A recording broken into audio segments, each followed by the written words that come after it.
अस्सलामुअलैकुम। आज हम चिकन टिक्का वाइट पुलाव बनाने जा रहे हैं। तो मिक्स में मसाले ले लें।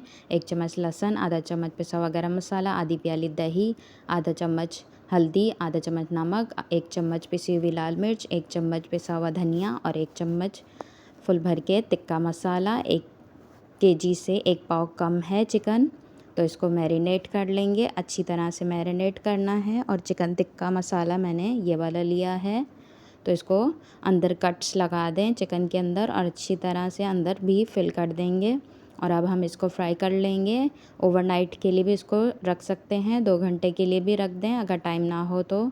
अब 2 चम्मच ऑयल डाल के इसको फ्राई कर लेंगे। बॉयल के अंदर भी पानी हल्का सा डाल के मसाला इसके अंदर मिक्स कर लें और बॉयल का पानी पहले खुश्क करके इसको फ्राई कर लेंगे। फिर 1 गिलास पानी डाल के इसको फिर से 15 मिनट के लिए गलने के लिए छोड़ देंगे। अब गल चुका है हमारा टिक्का, तो इसको कोयले का दम लगा देंगे। तो ऐसे भी माशाल्लाह ज़बरदस्त बना है हमारा टिक्का। और अगर आपको और टिक्के को फ्राई भी कर सकते हैं। अब हम चावल बना लेंगे। तो मिक्स में गरम मसाला ले लें, पिसा हुआ धनिया, ज़ीरा, मिक्स में गरम मसाला, कनौर क्यूब्स, चिकन पाउडर और 1 टमाटर लेके इसको अच्छी तरह से भून लेंगे पहले और नमक डाल दें। अब इसको अच्छी तरह से मसाला भून के चावलों का पानी डाल दें।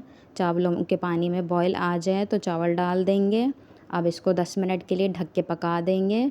बॉयल आने के बाद 10 मिनट बाद हम खोलेंगे। अब इसको चला के दम के लिए रख देंगे 10 से 12 मिनट के लिए। देखिए माशाल्लाह बहुत ही ज़बरदस्त हमारा चावल तैयार है।